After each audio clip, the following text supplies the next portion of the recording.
Cos theta equal to sine 2 theta. ఈ formula use చేసుకుని bit అనేది సాల్వ్ చేస్తాం. ఒకసారి అబ్జర్వ్ చేయండి. సో గివెన్ లో మనం 1 బై స్టార్టింగ్ ఏంటంటే 2 సైన్ ఏతో మల్టిప్లై చేసి డివైడ్ చేసినట్లయితే 2 sine A cos A cos 2ఏ. కొన్ని సందర్భాల్లో మనం ప్రాబ్లమ్ సాల్వ్ చేయడానికి ఏంటంటే కొన్ని యాడింగ్ అండ్ బోత్ సైడ్స్ అంటే multiplying and dividing both sides చేయాల్సి వస్తుంది. So 1 by 2 sine A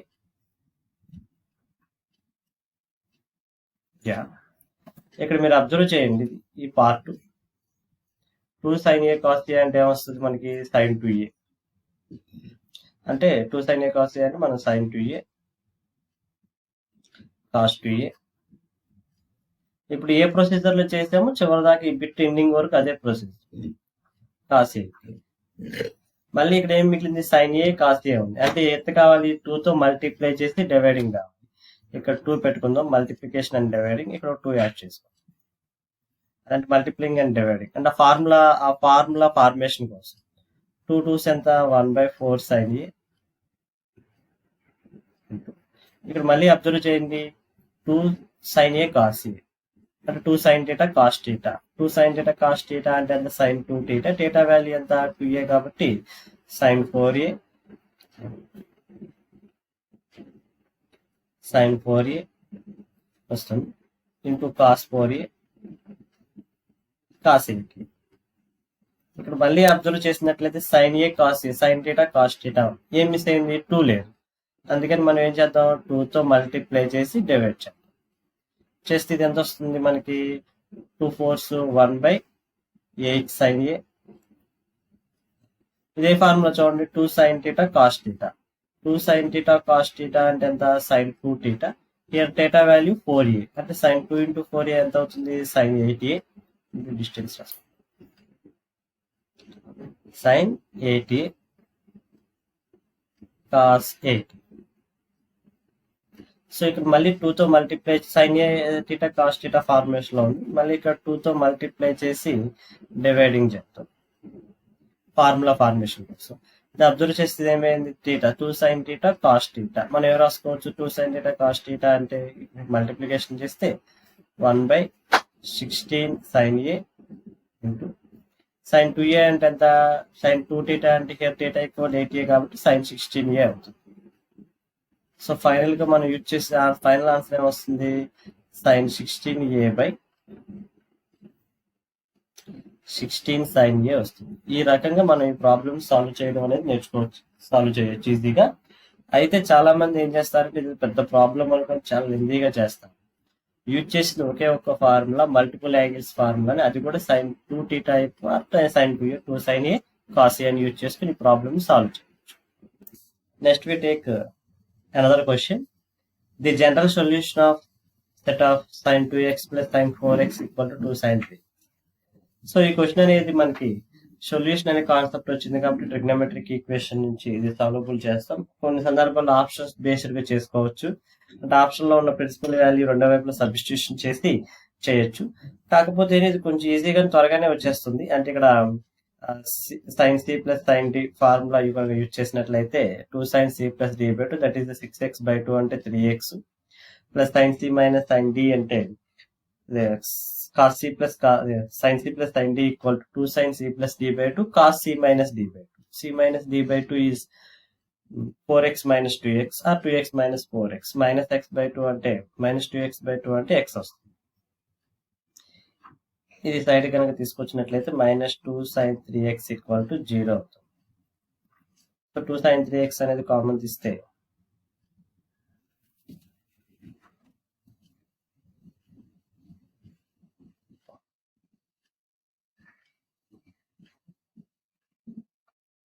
cos x minus 1 వస్తుంది. సో దీన్ని మనం సపరేట్ చేసినట్లయితే 2 సైన్ 3x ఈక్వల్ టు 0 ఇది ఒక సొల్యూషన్. ఇంకొక solution cos x minus 1 cos x equal to 1 అనే సొల్యూషన్. సో ఇదేమవుతుంది సైన్ 3x ఈక్వల్ టు 0. ఈ 0ని మనం రాసుకోవచ్చు సైన్ 0గా రాసుకోవచ్చు. దాని ప్రకారం మనకు general solution 3x equal to n పై ఇది ఆల్ఫా అవుతుంది. ఎక్స్ ఈక్వల్ టు ఎంత అవుతుంది? n పై బై 3 అని. ఇక్కడ బోత్ సొల్యూషన్స్ ఉంటాయి. రెండు సొల్యూషన్స్ లో మనకి ఎగ్జామ్ లో రెండు ఇవ్వచ్చు, లేదైనా ఒక సొల్యూషన్ అయినా ఇవ్వచ్చు. అది ఏ సొల్యూషన్ ఇస్తాడు మనకి అంత ఐడియా లేదు. ఇక్కడ 1 ఎలా రాసుకోవచ్చు? 0గా రాయొచ్చు. సో ఇప్పుడు ఎక్స్ ఈక్వల్ టు ఏమవుతుంది? General solution 2n pi plus or minus 0, that is x equal to 2n pi అవుతుంది. ఇక్కడ ఎగ్జామ్ వచ్చేటప్పటికి బోత్ సొల్యూషన్స్ ఏ సొల్యూషన్ అయినా సరే మనకి మెన్షన్ చేయడం జరుగుతుంది. సో కొన్ని సందర్భాలు ఏంటంటే ప్రిన్సిపల్ వాల్యూస్ సబ్స్టిట్యూషన్ కంటే ఈ రకంగా చేయడం వల్ల ఏమవుతుందని త్వరగా అయిపోతుంది. కొన్ని జనరల్ ప్రాసెస్ యూజ్ చేసుకొని ప్రాబ్లమ్ ని సాల్వ్ చేయడం అనేది better. Okay, next we take another question. If alpha and beta are two distinct complex numbers, అంటే two different values అని, such that modulus beta minus alpha by 1 minus alpha bar into beta equal to 1, then ఇట్లు ఏ condition తీసుకుంటే పైన result prove అవుతుంది అని అర్థం. Actual గా అయితే ఒరిజినల్ గా అయితే ఇది రివర్స్ మనకి ఇచ్చింది. యాక్చువల్ గా అయితే కింద వాటిలో ఏదో ఒకటి ఇచ్చి పైన ప్రూవ్ చేయండి అని ఉంటుంది. అంటే modulus beta minus alpha by 1 minus alpha bar beta value ఎంత అని అడుగుతారు. కానీ రివర్స్ పైన ఆల్రెడీ రిజల్ట్ ఇచ్చేసాడు. ఈ రిజల్ట్ ఇక్కడ కింద వాటిలో ఏ కండిషన్ తీసుకుంటే ప్రూవ్ చేయగలం అడుగుతుంది. సో మనం ప్రాబ్లమ్ సాల్వ్ చేసుకుందాం. చూడండి ఒకసారి. దీంట్లో కూడా ఒకే ఒక స్టేట్మెంట్ యూజ్ చేస్తాం. అది ఏంటంటే ఈ statement main modulus Z into Z bar equal, that is conjugate to complex number, I think modulus Z square. ఇది ఈ రిజల్ట్ ని యూజ్ చేసుకొని ఈ ప్రాబ్లమ్ ని ప్రూవ్ చేయడం అనేది జరుగుతుంది. సార్ అబ్జర్వ్ చేయండి. So modulus beta minus alpha equal by 1 minus alpha bar into beta. So నేను ఏం చేస్తున్నానంటే ఇప్పుడు స్టార్టింగ్ నుంచి, సో ఇప్పుడు చేసే కాన్సెప్ట్ అంతా మాడ్యులస్ లోనే ఉంటుంది. నేనైతే మాడ్యులస్ తీసుకోవటం లేదు. ఒకసారి అబ్జర్వ్ చేయండి. ఓన్లీ మాడ్యులస్ లోపల ఉన్న కాన్సెప్ట్ మాత్రమే తీసుకొని సాల్వ్ చేస్తున్నాను. Beta minus alpha by 1 minus alpha bar into beta into, దీన్ని రేషనలైజేషన్ చేస్తున్నాను. ఫస్ట్ దీనికి ఈ ప్రాపర్టీ కనుక మనం అప్లై చేస్తే modulus Z square equal to, here Z అంటే ఇది నాన్న, beta minus alpha by 1 minus alpha bar beta. కొంచెం బిగ్ ప్రాబ్లం, నాట్ ఈజీ. దీనికి బార్ కనుక అప్లై చేస్తే beta bar minus alpha bar by alpha bar whole bar అంటే alpha వస్తుంది, that is beta. ఇప్పుడు మనం నోమరేటర్ కనుక మల్టిప్లై కనుక చేసినట్లయితే పైన beta into beta bar minus minus into minus plus alpha into alpha bar, తర్వాత ఆల్ఫాతో కనుక చేసినట్లయితే బీటాతో చేసాం, తర్వాత ఆల్ఫాతో చేసాం, minus beta alpha bar minus alpha beta. Denominators కూడా అలాగే మల్టిప్లై చేస్తే 1 minus alpha beta bar minus alpha bar beta plus alpha into alpha bar beta into beta bar వస్తుంది. సో ఇక్కడ మనకి ఈ కండిషన్ యూజ్ చేసుకొని బీటా ఇంటూ బీటా బార్ అంటే ఎంత? Modulus beta square modulus alpha square, ఇక్కడ minus common తీస్తే alpha beta bar plus beta alpha bar whole divided by, ఇక్కడ alpha into alpha bar into beta bar. Okay, 1 plus alpha into alpha bar అంటే ఎంత? Alpha square into beta square, ఇక్కడ కూడా minus common తీస్తే alpha beta bar plus alpha bar beta వస్తుంది. So ఇక్కడ మీరు జాగ్రత్తగా అబ్జర్వ్ చేస్తే డెఫినెట్ గా మనకి ఆన్సర్ ఎంత రావాలి? 100% 1 రావాలి. 1 కనుక రావాలి అంటే డెఫినెట్ గా 100% అయితే మాడ్యులస్ ఆల్ఫా స్క్వేర్ వాల్యూ 1 అవ్వాలి, లేదా మాడ్యులస్ బీటా స్క్వేర్ వాల్యూ 1 అవ్వాలి. రెండిట్లో ఏదైనా ఒక్కటైతే సార్, రెండు అవ్వాల్సిన నీడ్ అయితే లేదు. రెండిట్లో ఒక్కటి మనకి 1 అయితే చాలు, మనం వాడు ఇచ్చిన స్టేట్మెంట్ ని ప్రూవ్ చేయగలం. సో నేను ఇక్కడ ఆల్ఫా స్క్వేర్ ఈక్వల్ టు 1 కనుక తీసుకున్నట్లయితే, ఈ స్టేట్మెంట్ చూడండి, ఆల్ఫా స్క్వేర్ కనుక 1 కనుక తీసుకున్నట్లయితే 1 plus modulus beta square by minus alpha beta bar plus beta alpha bar by plus the modulus number 1 plus modulus beta square minus alpha beta bar plus beta alpha bar.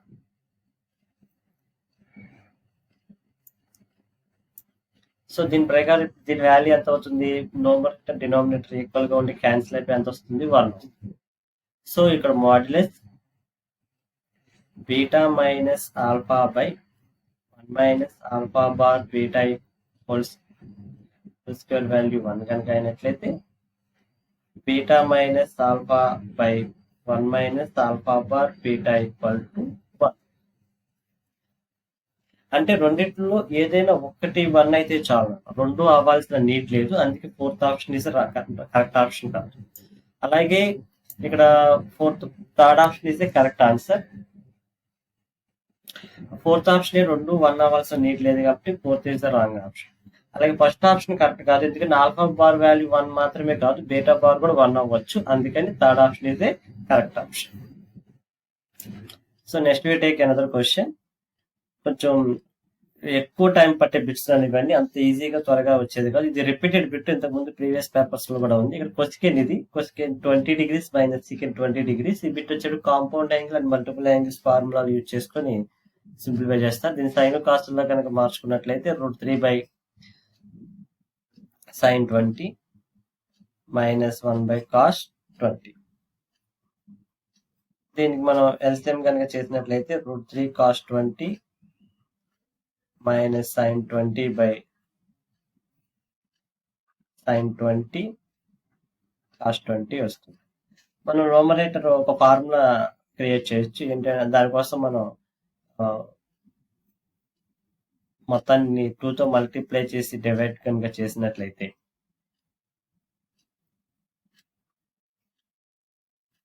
This is that 2 whole divided by, కింద కూడా మనం 2తో multiply చేసి divide చేసినట్లయితే 1/2 into sin 20, 2 sin 20 cos 20. Because of fine చూడండి ఏ formula structure ఉంది మనకి. ఈ √3/2 కనుక మనం దాన్ని 2 ఆఫ్ కాస్ట్లో కనుక రాసుకోగలిగినట్లయితే cos 60 అవుతుంది.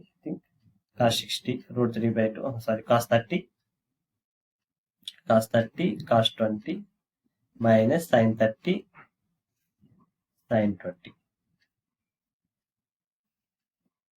and 1/2 ఇంటూ ఇది 2 sin a cos a or 2 sin theta cos theta is a sin 2 theta or sin 2a, that is a sin 2 into 220 equals sin 40. ఈ 2 1/2 చాలా మంది క్యాన్సిల్ అవుతుంది అనుకుంటారు, క్యాన్సిల్ కాదు అన్నది. 1/2 రెసిప్రోకల్ అయితే 2 అవుతుంది. సో 2 2s ఏమవుతుంది? 4 అవుతుంది. న్యూమరేటర్ ఫార్ములా కనుక మనం అప్లై చేసినట్లయితే cos a cos b minus sin a sin b. cos a cos b minus sin a sin b అంటే cos of a plus b, that is 30 plus 20 is the 50 degrees whole divided by sin 40 degrees. దీనికి మనం all silver tea cup కనుక use చేసినట్లయితే sin 40 by sin 40 అవుతుంది. 99% ఈ ప్రాబ్లంకి answer అందరూ 1 పెడతారు. బికాస్ ఆఫ్ ఇక్కడ 2/1/2 ఉంది. ఈ 1/2ని 2ను క్యాన్సిల్ చేసేస్తే చివరికి ఆన్సర్ 1 వస్తుంది. ఇక్కడ మిస్టేక్ చేయడం అనేది జరుగుతుంది. కొంచెం సింప్లిఫికేషన్ చేసినప్పుడు ఆ నెంబర్స్ విషయం కొంచెం జాగ్రత్తగా ఉంది. Okay, next we take another question. ఇది కాంప్లెక్స్ నెంబర్స్ నుంచి concept. This is the direct statement. Direct స్టేట్మెంటే కానీ చాలా క్రిటికల్ గా ఉంటుంది. దీన్ని సింప్లిఫికేషన్ చేసి తీసుకురావటం. చూడండి, 1 + sin θ + i cos θ whole divided by 1 + sin θ minus i cos θ whole power n equal to, దీని రిజల్ట్స్ 2 ఉంటాయి. ఒకటి ఫస్ట్ వన్ వచ్చేటప్పటికి sin θ + i cos θ రాయొచ్చు. This is the first result. And second result వచ్చేటప్పటికి ఇదే మనకి useful, sin cos n pi by 2 minus n theta plus I sin n pi by 2 minus n theta. ఇవి both results. మనకి ఏంటంటే ఈ రిజల్టే మనం use చేసుకోవాలి. అంటే ఇచ్చిన స్టేట్మెంట్ తో మనం దీంతో కంపేర్ చేస్తే కే వాల్యూ ఎంత తెలుస్తుంది. కానీ cos K theta plus sine I sine K theta అన్నాడు కాబట్టి దీని నుంచి థీటా అనేది ముందు మనం సపరేట్ చేస్తే చూడండి, రెండిట్లో నుంచి థీటా అనేది మనం కామన్ తీస్తే మనకు అర్థం అవడం కోసం just N pi by 2 theta minus N plus I sine theta common తీస్తే N pi by 2 theta minus N. So దాని ప్రకారం ఇప్పుడు కే వాల్యూ ఎంత అవుతుంది, N pi by 2 N pi by 2 theta minus N అవుతుంది. సో ఇక్కడ మనం K equal to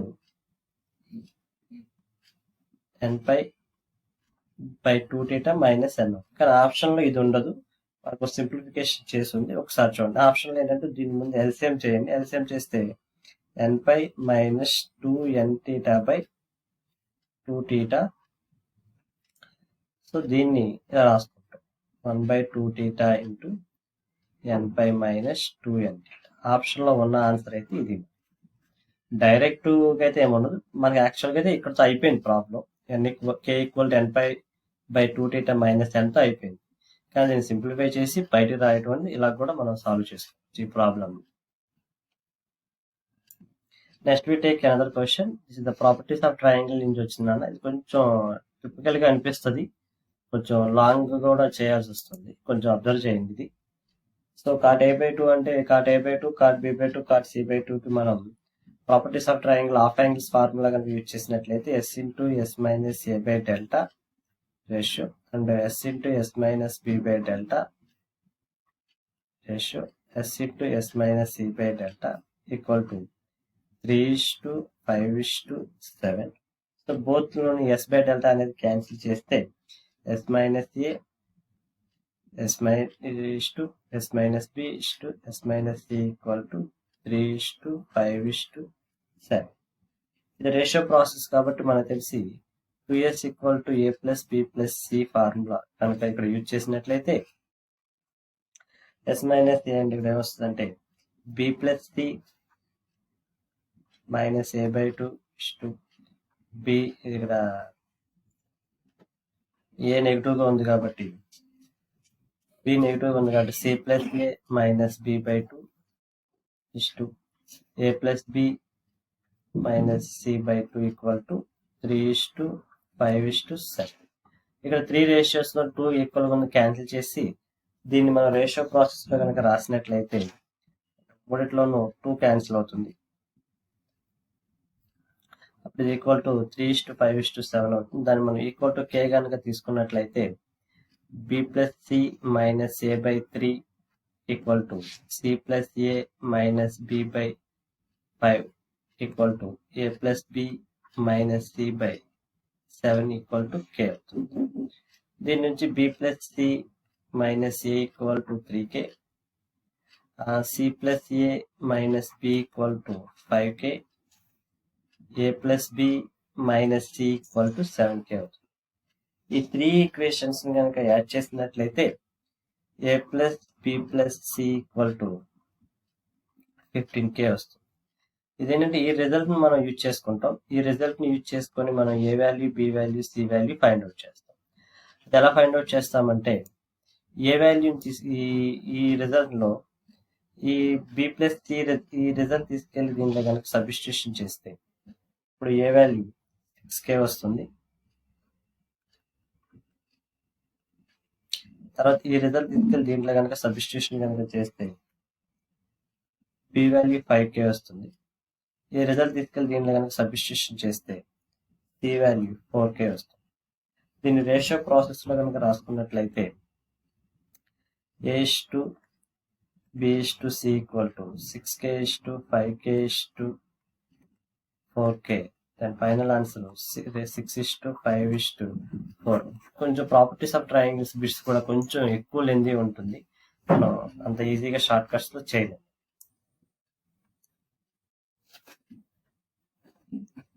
next we take another question, sin hx equal to 5, then e power x value. దీనికి hyperbolic functions కనుక use చేసినట్లయితే e power x minus x by 2 equal to 5. దీని కనుక మనం simplification కనుక చేస్తే e power x minus 1 by e power x equal to 10. దీన్ని quadratic equation formula కనుక రాసినట్లయితే e power x whole square minus 10 e power x minus 1 equal to 0. ఇది x equal to minus B plus or minus root of B square minus 4ac by 2a formula కనుక apply చేస్తే మనకి e power x values వస్తాయి. E power x equal to 5 plus or minus root 26 వస్తుంది. అంటే ఇక్కడ మనం use చేసిన formula ఏంటంటే e power x equal to minus B plus or minus root of B square minus 4ac by 2a ఈ formula use చేయాలి. ఇక్కడ A value e power x, B value -10, C value -1 simplify చేస్తుంది. అంటే ఇక్కడ రెండు values వచ్చినాయి. ఒకటి e power x equal 5 plus root 26, ఇంకొకటి అంటే over e power x equal 5 minus root 26. కానీ ఆప్షన్స్ రెండు ఉన్నాయి, 5 ప్లస్ రూట్ 26 ఉంది, 5 మైనస్ రూట్ 26 ఉంది. కానీ ఈ వాల్యూ అనేది మనం తీసుకోం, ఎందుకంటే దీన్ని సింప్లిఫికేషన్ చేస్తే మైనస్ 0.099 వస్తుంది ఈ పవర్ ఎక్స్. కానీ ఎక్స్ ఈక్వల్ టు ఈ ఎక్స్పోనెన్షియల్ ఇన్వర్స్ కనుక చేస్తే లాగ్ ఆఫ్ వస్తుంది, మైనస్ 0.999 వస్తుంది. అంటే ఇప్పుడు లాగ్ వాల్యూస్ ఓన్లీ దేనికి తీసుకుంటాం, log values only positive values మాత్రమే డిఫైన్ చేయగలం, నెగిటివ్ వాల్యూస్ డిఫైన్ చేయగలం. సో ఎప్పుడైతే లాగ్ వాల్యూ పాజిటివ్ అనే డిఫైన్ చేయగలుగుతాయో అప్పుడు ఈ వాల్యూ అనేది కరెక్ట్ కాదని అర్థం, ఈ వాల్యూ కరెక్ట్ కాదని అర్థం, ఈ వాల్యూ కరెక్ట్ కాదని అర్థం. సో దీని ప్రకారం మనకున్న ఈ ప్రాబ్లం లో అడిగిన ఆన్సర్ ఏంటంటే e power X value 5 plus root 26. ఈ రకంగా మనం ఈ ప్రాబ్లమ్ ని సాల్వ్ చేసుకోవచ్చు. So this is the final question in trigonometric topic. Okay, thank you.